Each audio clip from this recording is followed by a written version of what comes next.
बहुत समय पहले की बात है। चाइना के एक राजा ने अपने बेटे को शासक बनाने के मकसद से एक जैन मास्टर के पास भेजा। जैन मास्टर ने कुछ दिन अपने साथ रखने के बाद युवराज को 1 साल के लिए जंगल में अकेले रहने के लिए भेज दिया। जब युवराज लौटे तो मास्टर ने पूछा, बताओ तुमने जंगल में क्या सुना?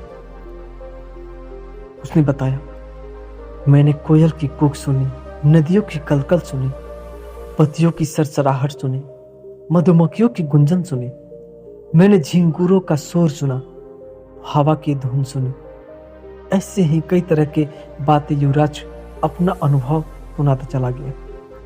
जब युवराज ने अपनी बात पूरी कर ली तब मास्टर बोले, अच्छा है, अब तुम एक बार फिर जंगल जाओ और जब तक तुम्हें कुछ नई आवाजें न सुनाई दे तब तक मत लौटना।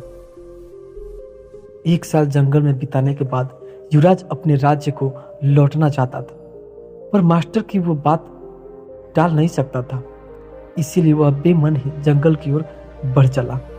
कई दिन गुजर गए पर युवराज को कोई नई आवाज नहीं सुनाई दी। वह परेशान हो उठा। उसने निश्चय किया कि अब वह हर आवाज को बड़े ध्यान से सुनेगा।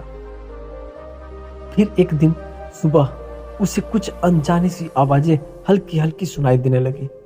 इस घटना के कुछ दिनों बाद वह जैन मास्टर के पास वापस लौटा और बोला, पहले तो मुझे वही ध्वनि सुनाई देती जो पहले देती थी, लेकिन एक दिन जब मैंने बहुत ध्यान से सुनना शुरू किया तो मुझे वो सुनाई देने लगा जो पहले कभी नहीं सुनाई दिया था। मुझे कलियों के खिलने की आवाज सुनाई देने लगी। मुझे धरती पर पड़ती सूर्य की किरणों, तितलियों के गीत और घास द्वारा सुबह की ओस पीने की ध्वनियां सुनाई देने लगी। यह सुनकर जैन मास्टर बहुत खुश हुए और मुस्कुराकर बोले, अनसुने को सुनने की क्षमता होना एक अच्छे राजा की निशानी होती है, क्योंकि जब कोई शासक अपने लोगों के दिल की बात सुनना सीख लेता है, बिना उनके बोले ही उनकी भावनाओं को समझ लेता है, जो दर्द बयां न किया गया हो उसे समझ लेता है, अपने लोगों की अनकही शिकायतों को सुन लेता है, केवल वही अपनी प्रजा का विश्वास जीत सकता है, कुछ गलत होने पर उसे समझ सकता है और अपने नागरिकों की वास्तविक आवश्यकताओं को पूरी कर सकता है। दोस्तों, अगर हमें अपने फील्ड का लीडर बनना है तो हमें भी वो सुनना सीखना चाहिए जो नहीं कहा गया है। यानी कि हमें उस युवराज की तरह बिल्कुल अलर्ट होकर अपना काम करना चाहिए और अपने साथ काम करने वालों की जरूरतों को और भावनाओं का ख्याल रखना चाहिए। तभी हम खुद को एक ट्रू लीडर की तरह स्थापित कर सकेंगे। आइए अब शुरू करते हैं दूसरी कहानी को। बहुत समय पहले की बात है। किसी गांव में 6 अंधे आदमी रहते थे।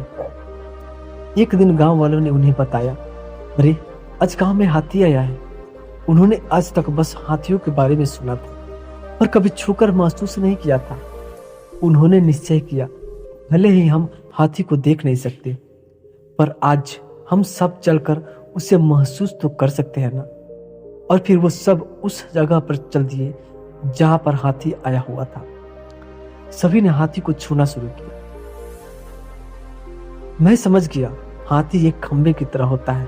पहले व्यक्ति ने हाथी का पैर छूते हुए कहा, अरे नहीं नहीं नहीं, हाथी तो रस्सी की तरह होता है। दूसरे व्यक्ति ने पूंछ पकड़ते हुए कहा।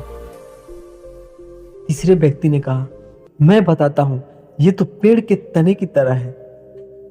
उस तीसरे व्यक्ति ने हाथी का सूंड पकड़ा हुआ था। तुम लोग क्या बातें कर रहे हो? हाथी एक बड़े हाथ के पंखे की तरह होता है।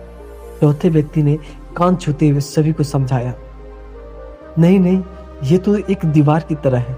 पांचवें व्यक्ति ने पेट पर हाथ रखते हुए कहा, ऐसा नहीं है, हाथी तो एक कठोर नली की तरह होता है। छठे व्यक्ति ने अपनी बात रखी और फिर सभी आपस में बहस करने लगे और खुद को सही साबित करने में लग गए। उनकी बहस बहुत तेज होती गई। अभी वहां से एक बुद्धिमान व्यक्ति गुजर रहा था। वह रुका और उनसे पूछा, क्या बात है, तुम सब आपस में झगड़ क्यों रहे हो? हम यह नहीं तय कर पा रहे हैं कि आखिर हाथी दिखता कैसा है। और फिर बारी बारी से उन्होंने अपनी उस बात को रखी। बुद्धिमान व्यक्ति ने सभी की बात शांति से सुनी और बोला, तुम सब अपनी अपनी जगह पर सही हो। तुम्हारे वर्णन में अंतर इसीलिए है क्योंकि तुम सबने हाथी के अलग अलग भाग छुए। पर देखा जाए तो तुम लोगों ने जो कुछ भी बताया वो सभी हाथी के वर्णन के लिए सही बैठती है। अच्छा, ऐसा है, सभी ने एक साथ उत्तर दिया। उसके बाद कोई विवाद नहीं हुआ और सभी खुश हो गए कि वो सभी सही कह रहे हैं।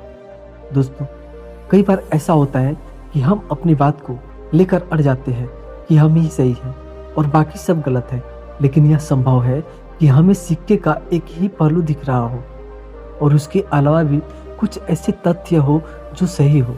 इसीलिए हमें अपनी बात तो रखनी चाहिए और दूसरों की बात भी सब्र से सुननी चाहिए और कभी भी बेकार की बहस में नहीं पड़ना चाहिए। वेदों में भी कहा गया है कि एक सत्य को कई तरीके से बताया जा सकता है। तो जब अगली बार आप ऐसी किसी बहस में पड़े तो याद कर लीजिएगा कि हाथ में सिर्फ पूंछ है और बाकी के हिस्से किसी और के पास है।